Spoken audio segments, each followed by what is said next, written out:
हाँ जी, first case हमने प्लेन में डिस्कस किया था। क्या किया था? When we have given what. देखो हम पढ़ क्या रहे हैं, टॉपिक पढ़ रहे हैं प्लेन। प्लेन क्या है? टॉपिक है हमारा। अब इस टॉपिक में प्लेन के अंदर कई सारी कंडीशन है। पहला क्या था? आप पे गिवन था, क्या था भाई? एक नॉर्मल वेक्टर गिवन था। क्या था? नॉर्मल वेक्टर गिवन था। Normal vector. अगर नॉर्मल वेक्टर गिवन था तो इक्वेशन ऑफ प्लेन क्या थी? R dot N unit vector equal to D. ये वेक्टर फॉर्म थी। और इसकी सिंपलेस्ट फॉर्म क्या थी? R vector dot N vector equal to D. मैंने कहा we need to find what distance और direction cosine, then we must have to use this equation. But अगर हमें क्या निकालना है, सिंपलेस्ट फॉर्म निकालनी है, इक्वेशन निकालनी है, तो हम नीचे वाली फॉर्म का यूज करेंगे। आपका जो आंसर होगा इसी फॉर्म में मिलेगा, इसी फॉर्म में मिलेगा, ये ध्यान रखिएगा। ठीक है, ओके, बढ़े आगे। Yes sir. चलिए नेक्स्ट। सर रिपीट कर दो एक बार। रिपीट कर दूं? बेटा मैं ये कह रहा हूं, ये जब हमें ना डिस्टेंस निकालनी होती है और क्या निकालना होता है, डायरेक्शन कोसाइन, तो हम इस वाली फॉर्म का यूज करेंगे। पर अगर हमें सिर्फ इक्वेशन निकालनी है तो हम इसका सिंपलेस्ट फॉर्म का यूज करेंगे, इस वाली फॉर्म का। ठीक है, इसकी कार्टेशियन फॉर्म क्या होती है? रिकॉल कर रहा हूं, कार्टेशियन फॉर्म क्या होती है? इसकी कार्टेशियन फॉर्म होती है L X M Y N Z equal to D. और दूसरी जो होती है वो होती है A X plus B Y plus C Z equal to D. ठीक है, कैपिटल लिख लो, स्मॉल लिख लो, कुछ भी लिख लो। तो ये फॉर्म लिखो या ये फॉर्म, दोनों फॉर्म सेम है। ये प्रॉपर फॉर्म है और ये सिंप्लीफाई फॉर्म है। हमारे क्वेश्चन में, यानी हमारे जो क्वेश्चन आएंगे एग्जाम में, वो खासकर इसी फॉर्म में होंगे, सिंपलेस्ट फॉर्म में दिए होंगे। पर जब भी हमें डिस्टेंस निकालना हो, डायरेक्शन कोसाइन निकालना हो, तो हमें इस वाली फॉर्म का यूज करना है, उसका यूज नहीं करना। बस अगर आप कार्टेशियन फॉर्म पूछी जाए डी पे वेक्टर का साइन नहीं आएगा? किसमें? ये वेक्टर फॉर्मूला में। भाई वेक्टर फॉर्म तो कर ली, यही तो थी ना वेक्टर फॉर्म। तो यहां पर कौन सा आता है साइन भाई? नीचे वाला तो ठीक है, मैं ऊपर वेक्टर की बात कर रहा था। तो कहाँ वेक्टर फॉर्म आना चाहिए, कहाँ नहीं है? है तो सही, ये वेक्टर ये है ना, r vector into n vector equal to d. N unit vector ना बेटा, एन यूनिट वेक्टर ना। अच्छा ठीक है ठीक है ठीक यूनिट है, क्या यूनिट होता है? एल वेक्टर से आई हमने एन नॉर्मल जी, वेक्टर बना दिया। Yes sir. बताया। ठीक है नेक्स्ट सर करो, ठीक। नेक्स्ट करते हैं भाई। ये पहला केस था, case number first. Case number second पे आते हैं। Case number second. Case number second में आपके पास क्या गिवन होगा? You have given a passing point, a passing point and a perpendicular vector, perpendicular vector. यहां जो इक्वेशन होती है r minus A dot N equal to zero होती है। क्या होती है? R minus A dot N equal to zero होती है। अगर हम बात करें तो मैंने आपको समझाया भी था कि देखा जाए एक तरीके से तो ये r dot n minus a r d equal to zero, मतलब अगर देखा जाए तो ये वही इक्वेशन है जो आप लेके चले थे। ये जो दोनों होंगे ये डी का काम करेंगे। किसका काम करेंगे? डी का। ठीक है, तो R dot N equal to D ही है। ठीक है,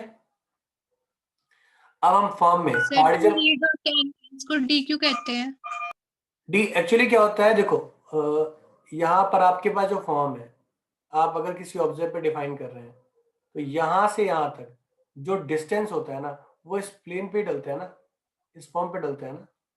तो यहां से यहां तक का जो डिस्टेंस होता है उसका नेचर क्या होता है? परपेंडिकुलर होता है, इसलिए डॉट लगा के निकाला जाता है। हम क्या करते हैं? हम इसका डॉट लगा के इसे निकालते हैं, क्योंकि ये परपेंडिकुलर, हमेशा परपेंडिकुलर कंडीशन में होल्ड करेगा। बताया था ना कि कंडीशन क्या है सारी? परपेंडिकुलर कंडीशन में।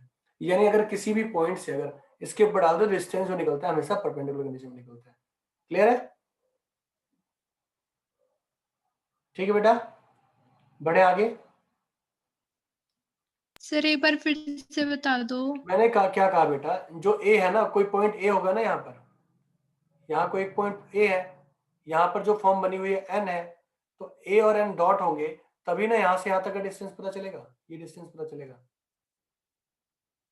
सर ये ओके ऊपर सर। लिखा क्या है ये? क्या बेटा? अ पासिंग पासिंग पासिंग पॉइंट लिखो, point passing, a passing point and a perpendicular vector. Examiner इसी तरह से क्वेश्चन को डिफाइन करेगा। अब यहाँ से इसे, इसकी जो कार्डियन फॉर्म होगी x माइनस सर एक्स एक वन बार ए। ऊपर से दिखाया था, थोड़ा नोट नहीं किया था। हाँ ऊपर दिखा दो, थोड़ा सा नोट नहीं किया था थोड़ा। ये ले नोट के लिए बेटा। अरे लास्ट क्लास में पढ़ाया है तुम लोगों को, ये रिकैप दे रहा हूँ छोटा सा, फिर आगे बढ़ाऊंगा। b z minus Z one c equal to 0।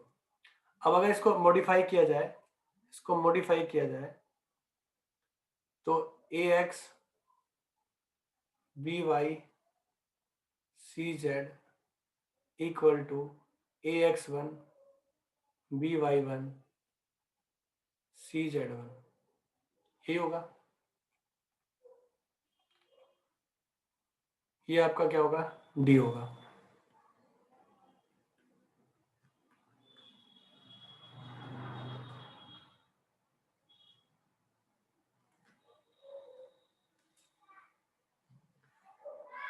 ठीक है, ये डी का काम करेगा, ये सारी कांस्टेंट वैल्यू होगी।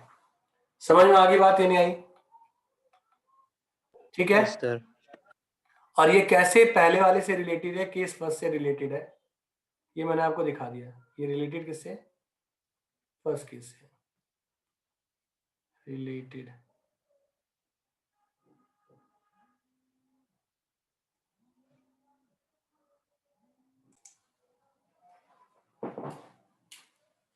हाँ जी बच्चों,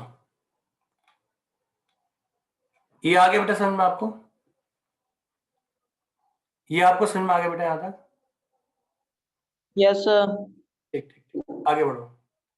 अब next third equation, case number third, case third. ठीक है, केस थर्ड में बच्चों क्या हो गया कि पासिंग थ्रू, इक्वेशन प्लेन निकालनी है आपको। क्या है? पासिंग थ्रू किससे बेटा? Passing through 3 points, 3 non collinear point, 3 non collinear points. ठीक है, क्या है? 3 नॉन कोलिनियर पॉइंट्स। समझ में आ रहा है सभी को? नहीं आ रहा? Yes sir. अगला देखो भाई यहां पर, नेक्स्ट अगर आपके पास है तो इसे r minus A dot B minus A और c माइनस ए, ये मैंने लास्ट क्लास में पढ़ा दिया था आपको। ये क्रॉस है यहाँ पर, ये इक्वल टू 0 होता है। ठीक है, ये थोड़ा सा ध्यान रखना, ये क्रॉस है। ठीक है, फिर मैंने इसकी जो कार्डियन फॉर्म थी, ये वेक्टर फॉर्म थी, और Cartesian form x minus X one Y minus Y one Z minus Z one.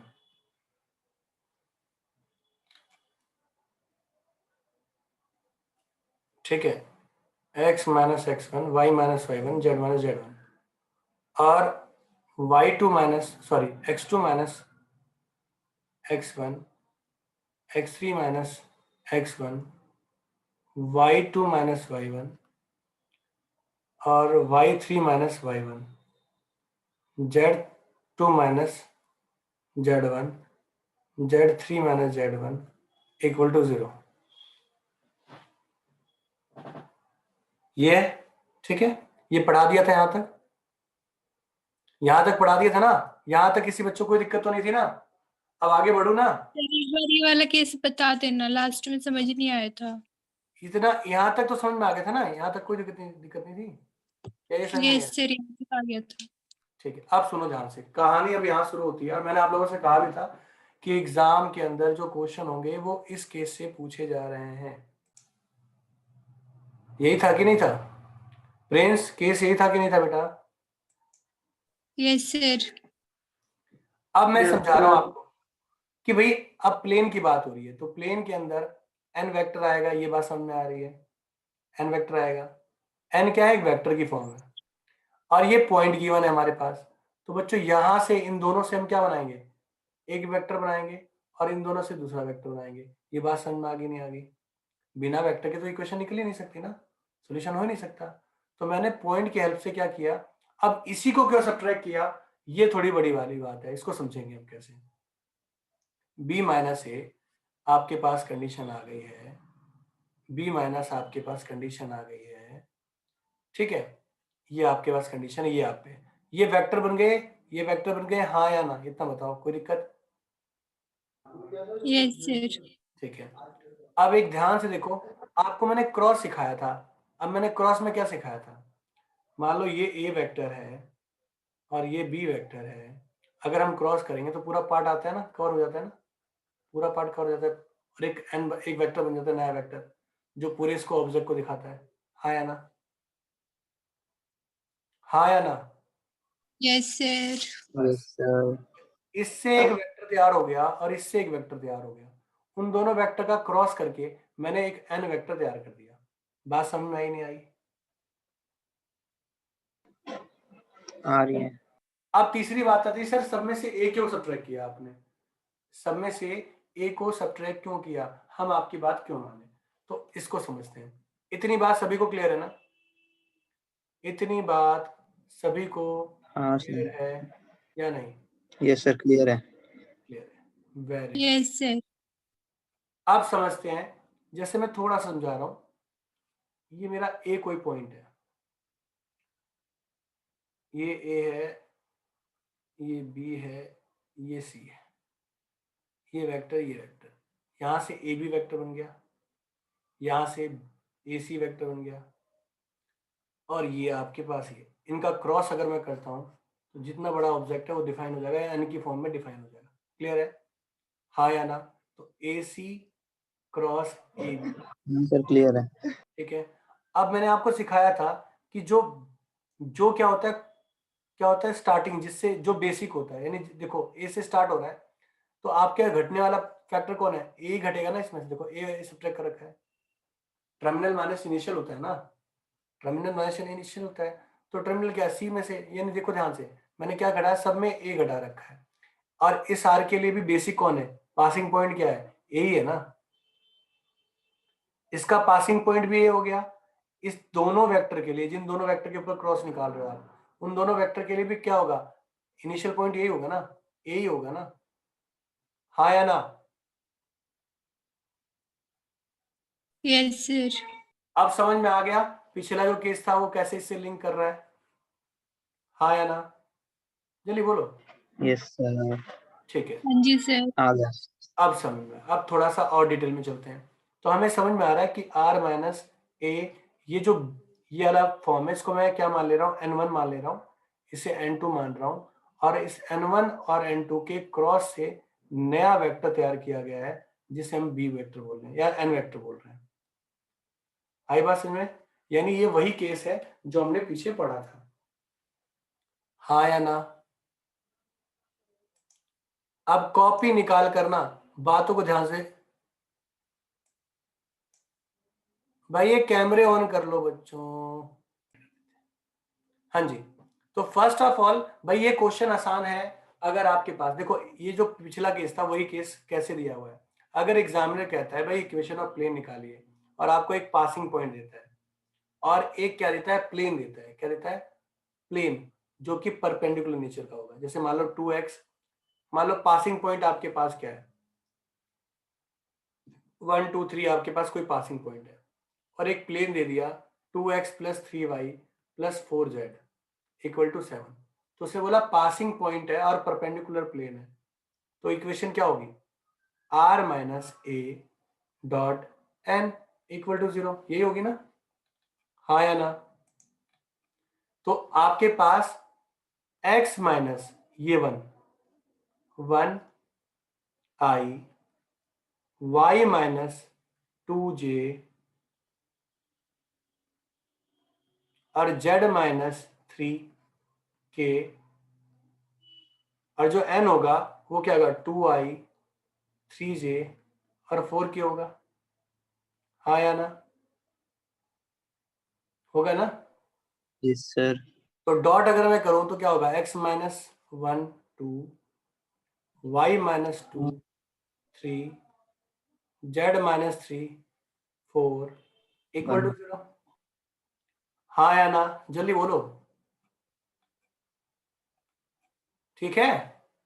अब x यहां से 2x हो गया, 3y हो गया, 4z हो गया, बाकी सब इधर ले आओ। 2 + 6 + 12 तो ये कितना हो गया 20। तो 2x + 3y + 4z। समझ में बात आई या नहीं आई? Yes sir. अब समझने वाली बात है, मैं यहाँ पर क्या समझाना चाह रहा हूँ वो देखो। अगर आपसे इक्वेशन ऑफ प्लेन पूछा जा रहा है और एक पासिंग पॉइंट गिवन होता है और एक परपेंडिकुलर प्लेन गिवन होता है, या तो डायरेक्ट नॉर्मल वेक्टर दे देगा या तो आपको कोई प्लेन दे देगा जो बोलेगा परपेंडिकुलर है। ठीक है, बात समझ में आई कि क्या गिवन होगा? अरे मेरे प्यारे बच्चों, एक तो पॉइंट ए गिवन सर होगा, आ गई समझ में। आ गई। ये परपेंडिकुलर दिया होगा, ध्यान रखना परपेंडिकुलर। पर एग्जामिनर ना एग्जाम में पूछ क्या रहा है पता है? वो इक्वेशन ऑफ प्लेन तो पूछ रहा है, पासिंग पॉइंट भी दे रहा है। पासिंग पॉइंट उसने पासिंग पॉइंट भी दिया, क्या दिया 1 2 3 दे दिया सेम। पर ना प्लेन की जगह ना हमें इक्वेशन क्या दे दी पता है? उसने हमें इक्वेशन दे दी लाइन की। किसकी दे दी इक्वेशन? लाइन की। अब लाइन में उसने क्या बोल दिया? a + λb। क्या बोल दिया? b। अब देखो क्या गिवन है, पासिंग पॉइंट गिवन है और लाइन गिवन है। लाइन की इक्वेशन सभी को मालूम है ना? लाइन मालूम है सभी को ना? हाँ या ना? लाइन मालूम है? ये कनिष्का परेशान सी लग रही है, क्या बात है? एलसीएम नहीं। अरे लाइन की इक्वेशन पता है ना, पढ़ा रखा है ना, ये याद है ना, पिछली एक्सरसाइज में पढ़ाया था। x2 - x1 वाली। हाँ वही वाली वही वाली। x2 - x1 + y2 - y1। भाई मैं ना थक गया, आप लोग एकदम ध्यान है। ये लाइन की इक्वेशन याद है या नहीं है? ऐसे लाइन ऐसी लिखते हैं, मालूम है ना सभी को? अच्छा ये 3D में लाइन, हाँ याद है सर। हाँ। अब पासिंग पॉइंट दिया है और लाइन दी है और आपसे पूछा गया है प्लेन। देखो बच्चों, एग्जामिनर ना बड़ा चालू है, वो परेशान कैसे करेगा देखो। उसने अब आपको आपके बुक में जो क्वेश्चन दिया है, क्या दिया हुआ है आपके बुक में? क्वेश्चन दिया हुआ है कि भाई एक प्लेन दे रखा है और एक पासिंग पॉइंट है, इक्वेशन ऑफ प्लेन निकालो। नॉर्मल वेक्टर दे रखा है और एक पासिंग पॉइंट लिखा है और क्या निकालो? प्लेन निकालो। अब बच्चे क्या होते हैं, बच्चे तो खुश हो जाते हैं, कहते हैं यार निकाल लेंगे, पर दिक्कत आती है कि समझ में नहीं आता, तो करें क्या? तो ध्यान रखना, आपको कंफ्यूज करने के लिए ऐसी कंडीशन दी होगी। आप क्या करेंगे इस केस में? अगर आपके पास एक पॉइंट और एक पासिंग पॉइंट दिया हो, तो वहां पर प्लेन दिया था तो उसका नेचर क्या था? परपेंडिकुलर नेचर था। क्या था? Perpendicular nature. यहां पर वो लिखा होगा पैरेलल। क्या लिखा होगा?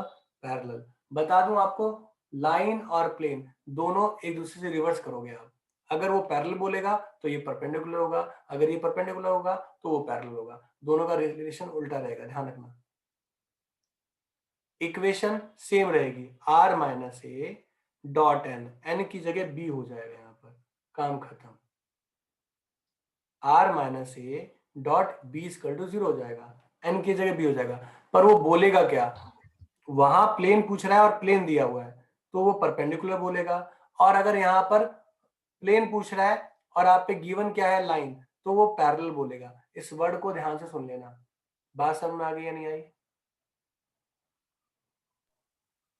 सर ये वाला जो रिवर्स कंडीशन है वो सिर्फ लाइन और प्लेन के क्वेश्चंस के लिए ही जी है। जी जी जी जी, एकदम सही।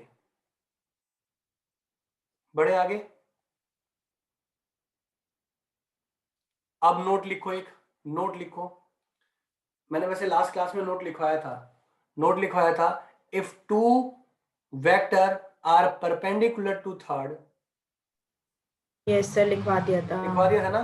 If two vector perpendicular third, the cross of that is parallel to that.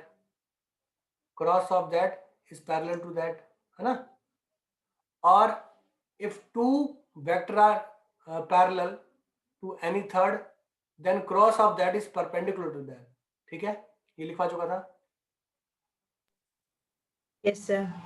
अब सुनो ध्यान से, यहां पर एग्जामिनर आपको कंफ्यूज कैसे करेगा। इसी क्वेश्चन के अंदर आपके पास दो लाइन दी होगी, 2x 3y 4z equal to 7, 5x minus 3y minus 8z equal to 8। Passing point 1 2 3 दिया है और आपसे कहा गया इक्वेशन ऑफ प्लेन निकालिए। क्या निकालना है? प्लेन की इक्वेशन निकालनी है। क्या निकालनी है? प्लेन की इक्वेशन। तो फॉर्मूला जैसी प्लेन की इक्वेशन और पासिंग पॉइंट दे, दिमाग में कुछ और आएगा ही नहीं, आएगा सिर्फ एक ही चीज, जी ये होता है। पासिंग पॉइंट दे दे एक, तो समझ जाना r minus A dot N equal to 0, और कुछ होता ही नहीं फॉर्मूला, यही फॉर्मूला होता है। अब बात आती है इसकी कंफ्यूज करने के लिए। अभी मैंने 2 मिनट पहले बताया था कि अगर हमारे पास एक प्लेन दिया होता, अगर एक प्लेन जैसे पहला वाला मान लो ये क्वेश्चन आपके पास गिवन है, ऊपर कुछ गिवन नहीं है, भूल जाओ ये नहीं है, ये दिया है, पासिंग पॉइंट दिया है, ये तो मैं कहता, तब मैं बोलता कि ये जो प्लेन है ना ये इसके परपेंडिकुलर है। क्या बोलता मैं? परपेंडिकुलर है। किस क्या है? परपेंडिकुलर। पर अगर आपके पास केस नंबर 2 यानी इसके अंदर वो एक प्लेन की जगह दो प्लेन दे दे, तो वो परपेंडिकुलर नहीं बोलेगा, वो क्या बोलेगा? पैरेलल बोलेगा। क्या बोलेगा बेटा? पैरेलल। नोट कर लीजिए, क्या बोलेगा? पैरेलल। अगर एक प्लेन गिवन है तो क्या बोलेगा? परपेंडिकुलर। अगर दो प्लेन गिवन हो तो क्या बोलेगा? पैरेलल। बात समझ में आई या नहीं आई?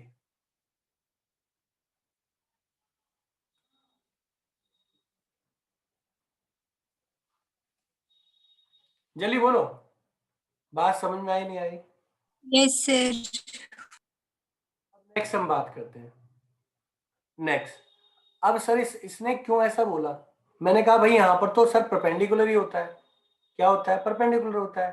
तो ये पैरेलल क्यों बोल रहा है? बच्चों ये पैरेलल बोल रहा है तभी तो इनके क्रॉस का प्रोडक्ट n1 यहां से मिल गया, n2 यहां से मिल गया, दोनों का जो क्रॉस होगा उसी से n निकलेगा ना बेटा, इनके क्रॉस से ही तो n निकलेगा। n1 इससे, n2 इससे, दोनों के क्रॉस से नया वेक्टर बन जाएगा। वो क्या कहलाएगा? हमने कहा अगर ये दोनों पैरेलल होंगे, अगर ये दोनों क्या होंगे? पैरेलल होंगे, तो उसका जो नेचर आएगा वो नेचर क्या आएगा? क्रॉस करने के बाद परपेंडिकुलर आएगा कि नहीं आएगा? हाँ या ना? मैंने कहा क्या कहा था बेटा? अगर दो वेक्टर पैरेलल हैं तो उनका क्रॉस क्या नेचर देता है? परपेंडिकुलर देता है। अगर दो कंडीशन क्या हो? परपेंडिकुलर है तो उनका क्रॉस क्या देता है? पैरेलल नेचर देता है। हाँ या ना?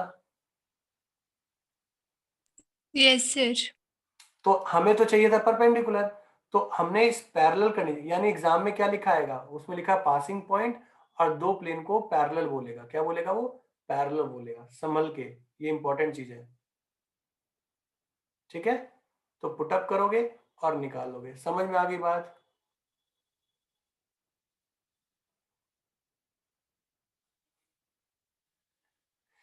पढ़ाऊंगा कब? नेक्स्ट, अगर क्वेश्चन के अंदर सेम कंडीशन हो और लाइन गिवन हो, क्या दियो? दो लाइन गिवन हो,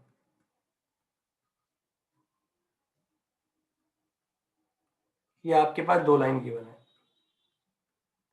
अभी थोड़ी देर पहले मैंने क्या सिखाया था? मैंने क्या सिखाया था कि अगर आपके पास लाइन गिवन होती है तो वो क्या बोलता है? पैरेलल बोलता है ना। यही बताया था ना कि परपेंडिकुलर ना बोल के क्या बोलेगा? पैरेलल बोलेगा। वो काम वैसे ही करेगा, फॉर्मूला वही रहेगा। यही बताया था ना? अरे हाँ तो यार, सर जो प्लेन है वो जरूरी है कि 90 डिग्री ही हो, कोई और एंगल नहीं हो सकता? नहीं होगा बेटा, वो परपेंडिकुलर ही होगा। कहीं से भी डालोगे ऐसा परपेंडिकुलर, क्यों? हाँ कहीं से भी परपेंडिकुलर डालोगे, कहीं से भी उसे होल्ड करोगे, ऑब्जेक्ट को डिफाइन करोगे, ऑब्जेक्ट को कहीं भी होल्ड करोगे, एंगल बनाओगे तो उसका जो एंगल बनेगा 90 डिग्री ही बनेगा उस ऑब्जेक्ट के ऊपर। चेक कर लो, बनाकर ऐसे भी चेक कर लो। ओके सर, ठीक है। ठीक है, यहां तक बात समझ में आ गई? अभी मैंने बताया लाइन अगर गिवन हो तो क्या सिखाया था आप लोगों को? मैंने लाइन कहा था तो वो वर्ड क्या लिखेगा? पैरेलल लिखेगा। प्लेन निकालने के लिए अगर प्लेन गिवन हो, एक सिंगल की बात कर रहा हूं, तो परपेंडिकुलर लिखाएगा, ठीक। अगर प्लेन निकालने के लिए लाइन गिवन हो तो क्या लिखाएगा, पैरेलल लिखाएगा। अब अगर दो प्लेन गिवन हो, तो अगर दो प्लेन गिवन होंगे तो वहां परपेंडिकुलर बोला था, तो यहाँ पर क्या होगा, पैरेलल। और लाइन में अगर दो दिए हो तो वहां पैरेलल था, तो यहाँ क्या बोलेगा, वो परपेंडिकुलर बोलेगा। आई बात समझ में या नहीं आई? फॉर्मूला सेम रहेगा, पासिंग पॉइंट वैसे ही बरकरार। बात समझ में आ गई या नहीं आई? बस इसके बाद इजी हो जाएगा, घबराओ मत। यहां तक क्लियर हुआ या नहीं हुआ? नोट कर लो, आराम से नोट कर लो, कोई दिक्कत नहीं है।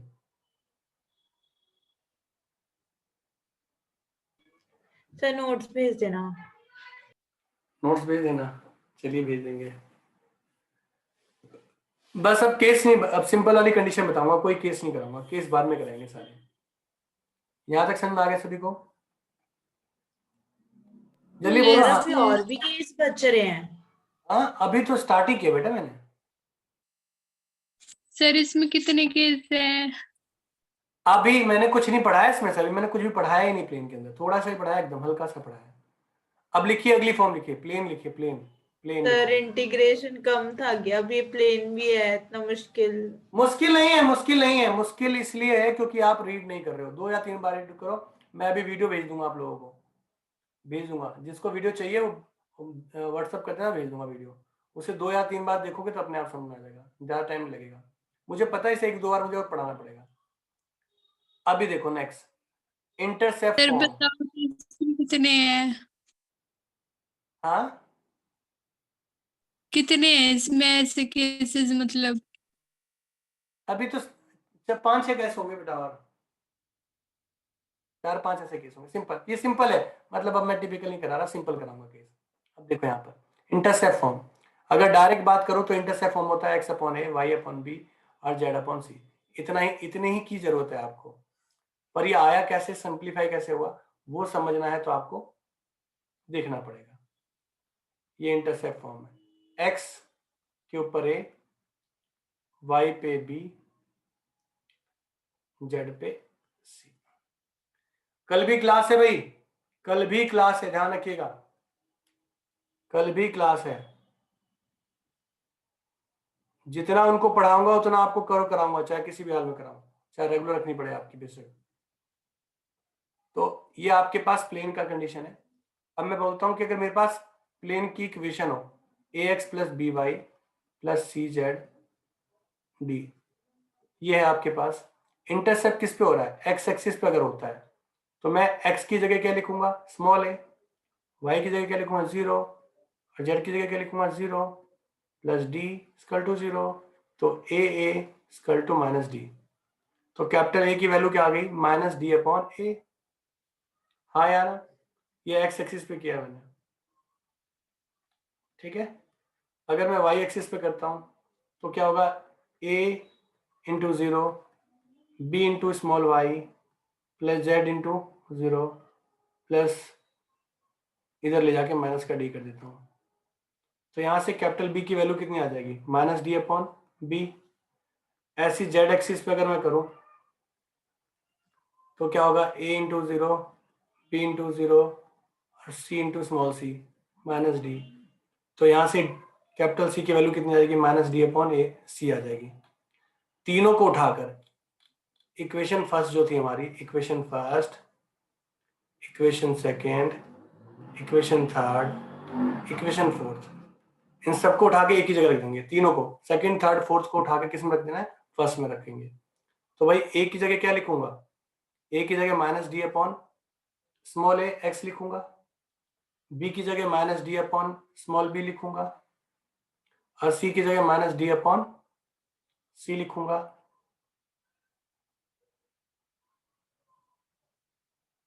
और माइनस का डी लिखूंगा। तो माइनस का डी कॉमन निकालिए, x upon a, y upon b, z upon c equal to minus d. तो कितना हो गया आपका, ये कट गया, 1 हो गया। एक्स अपॉन ए